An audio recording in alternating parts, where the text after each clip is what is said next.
Ya, kadangkala tanpa sadar itu punya kesombongan rohani. Kita itu kepengennya, wah saya langsung sama Tuhan. Nah masalahnya seringkali Tuhan itu tidak memulai sesuatu lewat hidup saudara atau dalam diri saudara. Tuhan itu hanya mau saudara mau bertanya, apakah dalam Kejadian 26 ayat 18-19 itu juga adalah efek dari Ishak hidup dalam covenant yang akurat, sehingga Ishak bisa mendapatkan sumber-sumber anugerah yang luar biasa. Dan meskipun kelihatannya seperti yang mengusahakan itu bukan Ishak, tetapi Abraham. Dan Ishak pun bisa membuat orang lain bisa mendapatkan anugerah yang sama. Terima kasih, Dad. Iya, jadi gini saudara, kita itu ya kadangkala tanpa sadar itu punya kesombongan rohani gitu loh. Kita itu kepengennya, wah saya langsung sama Tuhan atau Tuhan langsung dengan saya. Nah masalahnya seringkali Tuhan itu tidak memulai sesuatu lewat hidup saudara atau dalam diri saudara. Tuhan itu hanya mau saudara melanjutkan. Jadi Tuhan sudah memulai dengan pemimpin-pemimpin rohani atau orang-orang lain yang ada di atas kita. Nah, lebih repotnya lagi, seringkali kita itu tidak mau kalau ada orang lain di atas kita. Kita itu kepengennya ya yang di atas kita itu ya Tuhan saja. Tidak boleh ada orang lain, tidak mau kalau ada orang lain. Nah ini masalah sebuah kesombongan rohani yang tidak disadari oleh banyak jemaat bahkan para pendeta. Ya, jadi dalam kesempatan sore hari ini ya saya pengen menghardik buat orang-orang yang selalu kepengennya sendiri sama Tuhan, langsung sama Tuhan. Nah kalau Tuhan memang tidak mau langsung sama saudara, masa saudaranya komplain sama Tuhan, kan ya enggak cocok tuh ya. Jadi dalam hal ini saya menghardik dengan keras, bertobatlah. Ya, kalau memang Tuhan maunya membuat ikatan janji dengan orang lain, ya mari kita belajar rendah hati menghubungkan diri kita dengan orang tersebut. Ya, pastikan kita tidak menjadi orang lain bagi orang yang ditunjuk Tuhan itu, gitu saudara ya. Dan tujuan Tuhan adalah kenapa kok Tuhan menghendaki kita ini menghubungkan diri dengan orang lain yang ditunjuk Tuhan. Ya supaya kita itu tidak perlu memulai dari nol. Nah, kita itu tinggal melanjutkan. Ya kurang lebihnya sama kayak logonya kita di jemaat BCC. Ya, ada seseorang yang menggendong anak di bahunya.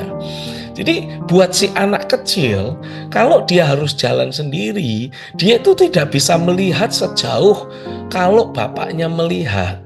Nah, tapi ketika si anak itu dengan rendah hati memberi dirinya diangkat oleh bapaknya, ditaruh di punggung bapaknya, di bahu bapaknya, itu anak akan mulai bisa melihat apa yang bapaknya lihat. Gitu saudara. Jadi dengan starting point yang lebih lebih unggul, saudara itu punya kesempatan untuk bisa melaju lebih pesat dan lebih cepat dibandingkan pemimpin atau bapak rohani yang ada. Sehingga saudara tidak perlu harus mengulang dari nol. Ya, saudara tinggal melanjutkan apa yang pemimpin atau bapak rohanimu sudah raih di dalam Tuhan. Dengan demikian, otomatis saudara akan punya privilege, punya keistimewaan untuk menikmati berbagai kemudahan-kemudahan dari Tuhan yang seringkali tidak dinikmati oleh pemimpin atau bapak rohani di masa lampau. Karena memang si pemimpin ini kan harus kayak babat hutan, kayak harus memulai merintis jalan. Nah, sementara saudara itu tinggal melanjutkan apa yang pemimpin sudah mulai. Ya, kurang lebihnya gambarannya kalau pemimpin memulai itu kayak membangun jalan baru.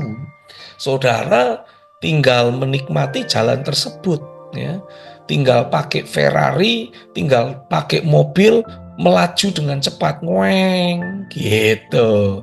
Sementara pemimpin harus pakai apa itu ya namanya ya orang kalau saya masih kecil tuh dulu dipanggilnya itu silinder. Apa itu silinder? Itu mesin yang alat kayak mobil besar terbuat dari baja yang dipakai untuk mengeraskan aspal gitu kira-kiranya. Ya jalannya nggak bisa cepat, jalannya itu pelan, kelontang, kelonteng, kelontang, kelonteng, kelontang, kelonteng.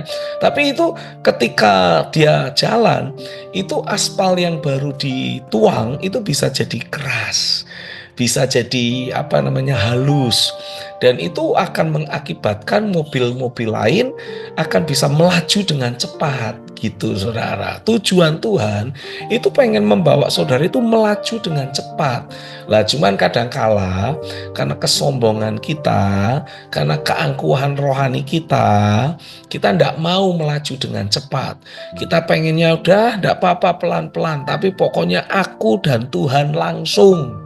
Nah masalahnya balik lagi, kan yang ngatur kehidupan ini kan bukan kita, Tuhan yang ngatur kehidupan. Kalau Tuhan menetapkan untuk saudara melanjutkan apa yang mungkin Tuhan sudah mulai lewat hidup saya, ya lanjutkanlah, nurut sajalah. Gitu. Saya belajar sesuatu. Ketika saudara menunjukkan kerendahan hati, kelembutan hati, engkau rela melanjutkan apa yang Tuhan mulai lewat seorang pemimpin. Saya yakin Tuhan akan membawa saudara mengalami akselerasi yang luar biasa, ya. Jadi nikmatilah percepatan di dalam Tuhan, nikmatilah proses yang lebih memudahkan saudara mengalami realita Tuhan lebih dan lebih lagi terjadi dalam nama Yesus. Yang setuju katakan amin. Haleluya.